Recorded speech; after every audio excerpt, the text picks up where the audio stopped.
Shalom, kasih karunia dan damai sejahtera dari Tuhan kita Yesus Kristus ada dalam kehidupan Bapak, Ibu, Saudara, dan anak-anak.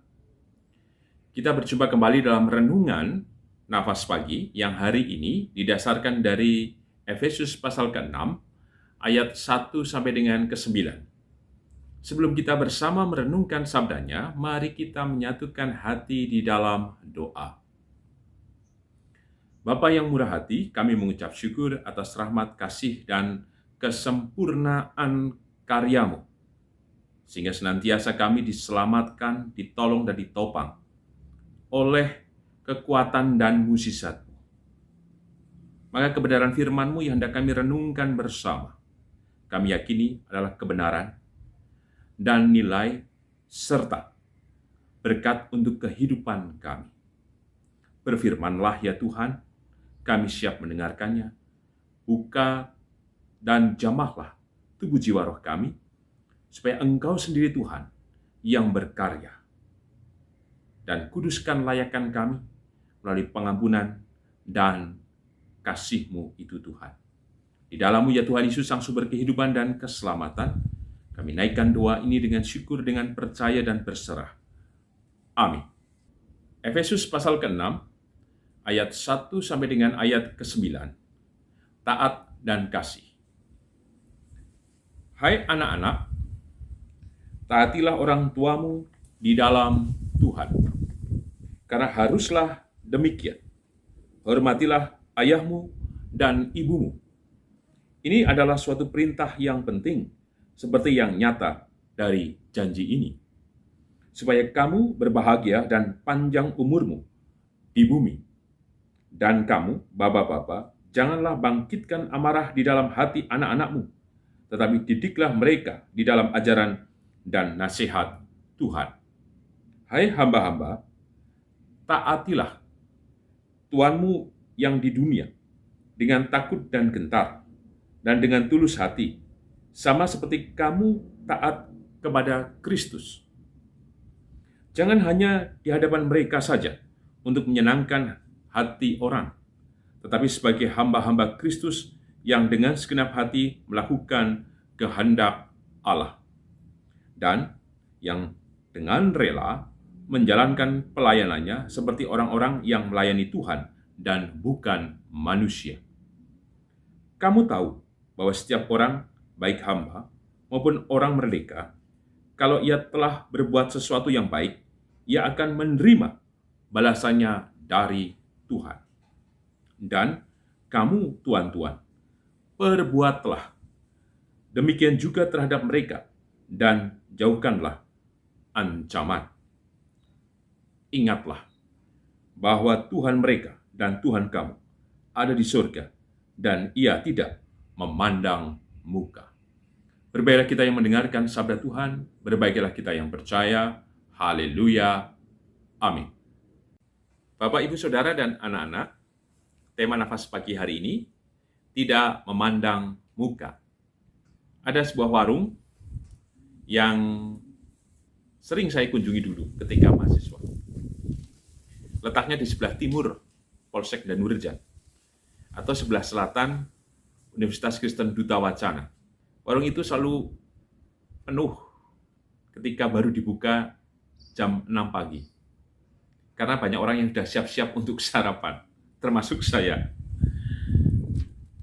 Warung itu saya namakan warung biru, karena catnya biru tentu saja, bukan merah ya.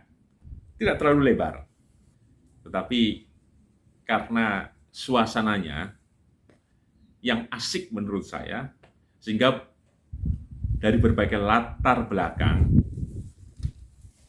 orang kemudian hadir di situ. Entah pekerja kantoran, biasa, dan bahkan pendeta juga ada. Aktivis politik juga ada. Semua adalah di situ. Selain murah, tehnya juga enak. Sotonya juga enak. Dan ketika makan, biasanya kami melakukan percakapan. Karena sering ketemu dan orangnya itu saja. Ya, kadang ada orang baru. Percakapan menjadi setara. Sangat enak sekali. Tidak ada batas, tidak ada sekat. Dan saling menyapa dengan bahagia. Seperti dalam keluarga. Penjualnya juga ramah, baik, servisnya juga baik, dan tidak menunjukkan muka yang tidak, senyum. Melayani dengan baik sekali, dengan tulus. Suasana inilah yang hendak dibangkitkan dalam teks Efesus pasal ke-6 ayat 1 sampai dengan ke-9. Dasarnya jelas tadi. Ada penghargaan, penghormatan, kemudian penerimaan, melakukan segala sesuatu bagian dari pelayanan untuk Tuhan. Tidak boleh kemudian hanya sekedar di depan mata saja dan supaya mendapatkan pujian, tetapi diungkapkan dari kemurnian hati yang sungguh-sungguh. Untuk itu, tema tidak memandang muka hari ini. Kita perhatikan yang pertama, disebutkan di ayat yang pertama sampai dengan ayat yang ketiga. Seorang anak harus menghormati ayah dan ibu supaya bahagia dan panjang umur. Suasana ini yang harus dibangun dalam kehidupan rumah tangga. Suasana di mana seorang anak harus mencintai siapapun dan apapun orang tua kita. Ada yang mengatakan begini, seorang ibu atau seorang ayah bisa ngopeni, bisa dampingi, bisa menghidupi anak seberapapun jumlahnya. 1, 2, 3, 4, sampai 9 atau 10. Tetapi nantinya ketika orang tua dalam keadaan sudah usianya lanjut dan kadang sakit atau lemah, anak 9 atau anak 8 atau 5 jarang sekali kemudian berebut siapa yang hendak mendampingi, hendak merawat orang tua yang dalam keadaan lemah atau sakit. Akan sangat tidak mudah. Sekalipun saya yakin juga ada anak-anak yang tetap berbakti, mengasihi, menghormati apapun keadaan orang tua. Teks ini tentu meneguhkan kita bersama. Suasana itu dibangun bukan hanya sekedar ketika kita menikmati dari pemberian, dari apapun yang sudah diberikan oleh orang tua kita. Tetapi ada bagian di mana kita mengucap syukur, merelakan diri, bahwa itulah kehidupan kita. Orang tua kita adalah tanggung jawab kita. Kita sebagai anak-anak tetap harus menunjukkan kasih itu. Bahkan mungkin kalau orang tua kita bersalah, bukan berarti kita terus menganggap remeh orang tua kita. Berikan pengampunan itu. Bahkan mungkin orang tua kita masih kita anggap melukai batin kita. Terimalah itu. Doakanlah seburuk-buruknya orang tua. Apapun itu tetap menjadi ayah dan ibu kita. Yakinlah, jika kita mengasihi orang tua kita dengan sungguh-sungguh, berkat Tuhan akan membalas semua kebaikan yang sudah kita tunjukkan kepada orang tua kita. Bahagia dan lanjut umurmu atau panjang umurmu. Ada berkat Tuhan yang senantiasa hadir. Yang kedua, kita perhatikan di ayat yang keempat. Dan kamu bapak-bapak, janganlah bangkitkan amarah di dalam hati anak-anakmu, tapi didiklah mereka di dalam ajaran dan nasihat Tuhan. Kita jujur ketika mendidik anak-anak kita itu dengan keras, dengan tegas. Dulu mungkin ada yang pakai bilah ya, dipukulkan, atau dengan kata-kata lah, dengan kadang melotot, dan tindakan yang lain yang membuat anak kita menjadi takut. Tapi hari ini ada tanggung jawab besar yang justru harus kita perhatikan. Cara mendidik anak yang berbeda. Teks ini mengajarkan kita untuk mengasihi anak dengan segenap hati. Bukan kemudian terus memberi uang ya, fasilitas dan sebagainya, tidak. Tetapi justru yang menarik adalah tetapi didiklah mereka di dalam ajaran dan nasihat Tuhan. Sebelum kita sebagai orang tua mendidik anak-anak kita harus mendidik diri kita dulu. Karena kita akan melihat kok teladan orang tuanya. Kita lihat saja anak-anak kita. Mesti ada perilaku, tindakan, ucapan, gaya, lain sebagainya, plek, sama dengan kita sebagai orang tua. Maka firman ini meneguhkan kita bersama. Berhati-hatilah dan tunjukkanlah ketika kita mendidik anak kita dengan kasih, dimulai dari kita hidup takut kepada Tuhan. Takut dengan cara apa? Tentu ada kesungguhan batin secara spiritual. Kita dekat dengan Tuhan. Sehingga yakinlah ketika kita mengatakan sesuatu, menunjukkan sesuatu dalam rangka kebaikan anak-anak kita juga akan menangkap dengan baik pula. Yang ketiga berkaitan dengan hamba dan tuan. Di ayat yang ke-5 sampai dengan ayat yang ke-7, sepertinya memberikan tuntutan lebih kepada hamba agar mereka melayani dengan baik, tidak pura-pura, tidak hanya mencari kepentingannya supaya dipuji dan lain sebagainya, tidak. Tetapi bobotnya juga sama kepada Tuhan. Di ayat yang ke-9, dan kamu tuan-tuan, perbuatlah demikian juga terhadap mereka dan jauhkanlah ancaman. Sama sederajatnya. Hubungan antara hamba dan tuan. Tentu, ini dalam rangka relasi dengan yang lain. Tadi poin pertama dan kedua berkaitan dengan keluarga. Yang poin yang ketiga ini berkaitan dengan hubungan dengan sesama. Dalam kehidupan yang lebih luas. Dalam pekerjaan, dalam hal yang lainnya. Sekalipun ada posisi yang berbeda. Yang memerintah diperintah, tuan dan hamba, yang memberikan pekerjaan dan yang satunya bekerja. Antara bos, antara pekerja karyawan biasa, tetapi masing-masing pihak kemudian harus bukan menuntut yang lain seperti ini, tidak. Tapi saling berlomba, menunjukkan kewajibannya masing-masing dengan baik. Bukankah juga ada pekerja yang malas-malasan, maunya sendiri? Kalau dilihat, wah, kerjanya luar biasa. Atau jika bos besar datang, wah, Tapi jika kemudian bawahannya bos yang memerintah, wah, dia galak dan garang. Atau pada sisi yang lain, banyak juga tuan, bos, atau yang memerintah, atau yang punya kuasa, kita tahu juga ada memperlakukan dengan tidak baik, menindas, tidak membayar upah dengan semestinya, memperlakukan karyawan, staf sebagai orang suruhan atau budak, bahkan mungkin tidak memenuhi hak-hak yang harus diberikan kepada karyawan, sementara karyawannya, stafnya atau pekerjanya sudah melakukan dengan sungguh-sungguh dan baik, kenaikan gaji tidak diperhatikan, fasilitas-fasilitas tidak diberikan, dan yang dipikir hanya bagaimana kemudian mendapatkan keuntungan tanpa mensejahterakan. Ini juga bukan hal yang baik. Untuk itu dua belah pihak harus seimbang. Tadi, melakukannya seperti untuk Tuhan. Yang dinyatakan di ayat yang ke-7. Semua bertanggung jawab. Tidak ada posisi rendah, tidak ada posisi tinggi. Sekalipun dalam fungsi dan perannya berbeda. Pesan apa yang kita terima dari renungan nafas pagi hari ini? Yang pertama, bahwa segala sesuatunya berangkat dari keluarga.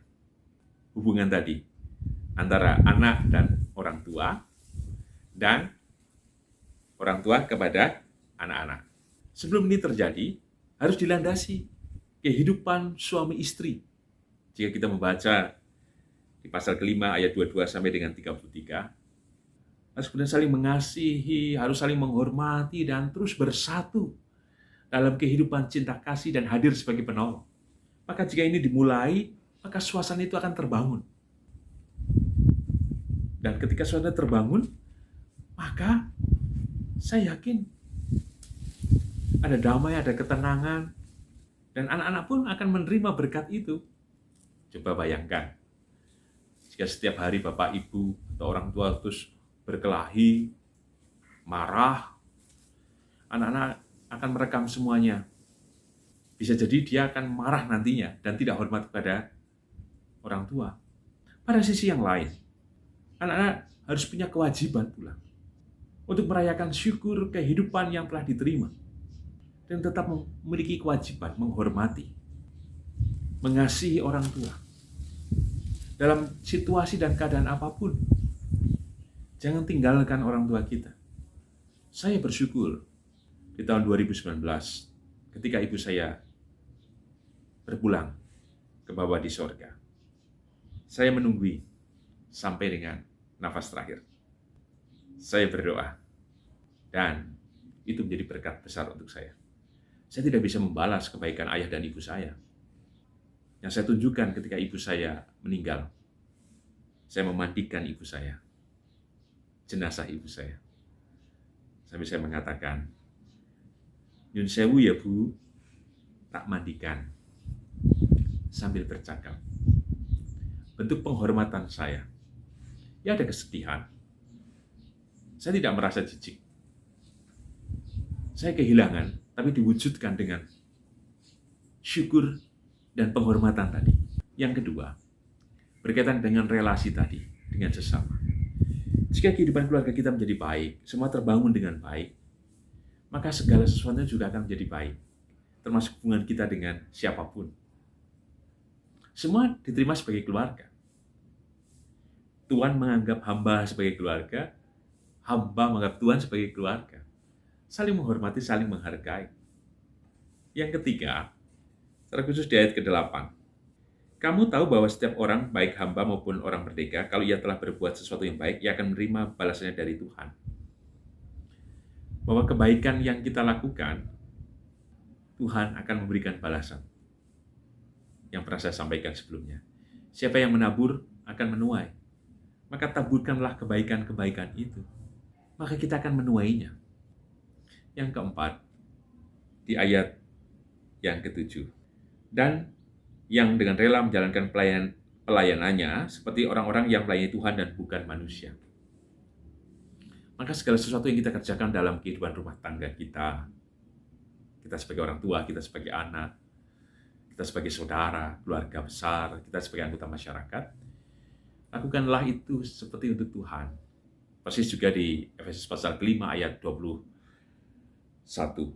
Dan rendahkanlah dirimu seorang kepada yang lain di dalam takut akan Tuhan. Inilah cara kita takut kepada Tuhan. Jika kita kemudian hanya terpaut kepada Tuhan, maka yang akan kita lakukan tentu dipersembahkan dengan sebaik-baiknya. Diupayakan dengan bertanggung jawab.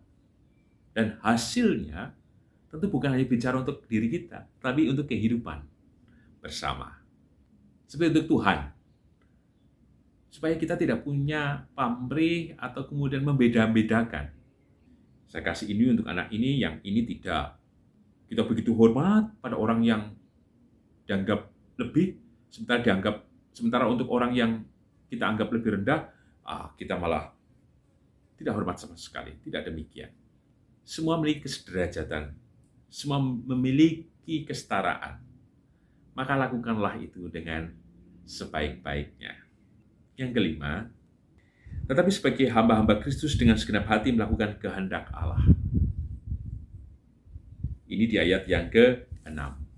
Kesegenap hatian itulah yang harus kita upayakan. Tentu ada kekurangan, kelemahan yang bisa terjadi jika kita mewujudkannya. Tetapi jangan menyerah. Yakinlah dari setiap upaya yang baik akan menghasilkan buahnya. Jangan pernah kemudian kita merasa, aku sudah banyak melakukan kebaikan, tetapi kok aku tidak mendapatkan itu ya. Aku sudah menunjukkan kasihku, memberikan pengampunan, aku sudah melakukan ini dan itu, dan semuanya dianggap baik.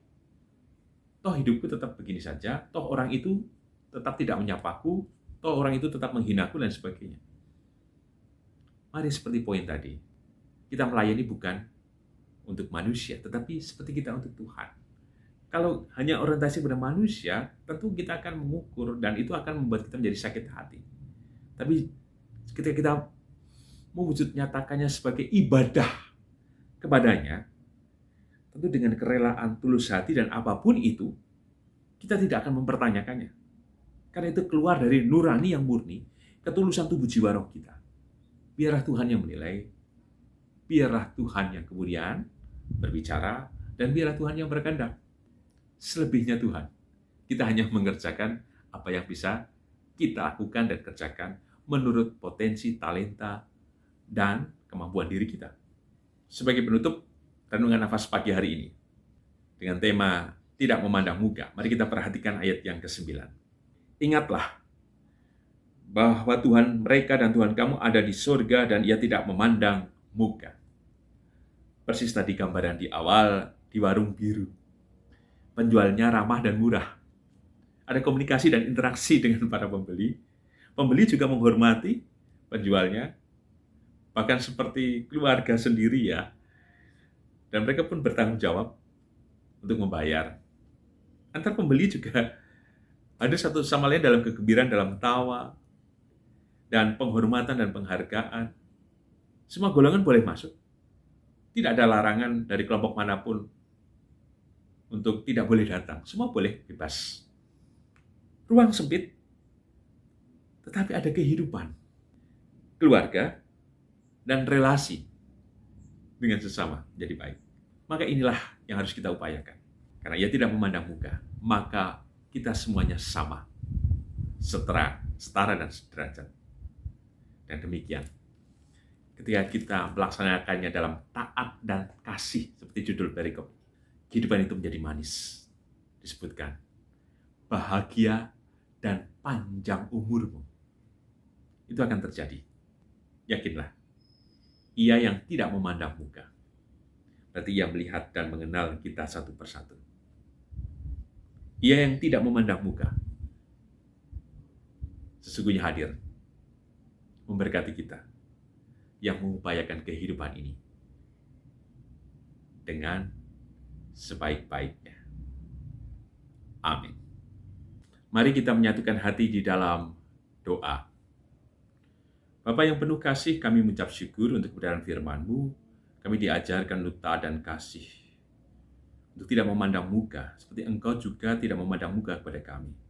Ada tugas dan tanggung jawab yang harus terus kami kerjakan dan lakukan dalam kehidupan ini, yang sederajat, yang setara, dalam suasana kekeluargaan yang harmonis, yang manis, yang penuh dengan kegembiraan, tawa, dan sukacita. Maka tolonglah kami Tuhan, dimulai dari kehidupan rumah tangga kami, dan kemudian kami membangunnya dalam kehidupan bermasyarakat dengan sesama kami. Mampukan kami melakukannya dengan segenap hati, dan lakukan dengan sebaik-baiknya, dan lakukan itu dengan takut akan Engkau Tuhan. Mampukan kami, dan tolonglah kami. Dan kami percaya juga Tuhan, Engkau yang menolong memberkati kami, maka Engkau yang hadir atas setiap pengharapan, pergumulan, ketakutan, keterancaman, kekhawatiran yang sedang kami hadapi. Biarlah Engkau yang memulihkan, biarlah Engkau Tuhan yang membangkitkan, biarlah Engkau yang menyegarkan. Kami yakin kasih kuasa-Mu hadir dan menyapa kami dengan mujizat dan karya-Mu yang besar. Berkati juga kehidupan bergereja. Kami yakin dan percaya Tuhan kasih-Mu dan rahmat-Mu senantiasa hadir atas kami semuanya. Sekalipun kami tidak berjumpa secara tatap muka, tapi biarlah kami terus saling mengikatkan dalam kasih, dalam penghargaan, dan dalam kesetiaan untuk saling mendukung dan berbagi dan hadir menjadi berkat. Berkati juga kehidupan berbangsa dan bernegara kami. Kami yakin kasih, rahmat, dan berkat-Mu menolong bangsa dan negara kami, memberikan kesejahteraan, ketentraman, dan kami yakin pandemi akan segera berlalu oleh karena kemurahan dan keramahan-Mu Tuhan hadir dalam kehidupan negara kami. Di dalam-Mu ya Tuhan Yesus, Sang Sumber kehidupan dan keselamatan, kami naikkan doa ini dengan syukur, dengan percaya dan berserah. Amin. Tuhan Yesus memberkati Bapak, Ibu, Saudara, dan anak-anak kini dan selamanya. Amin.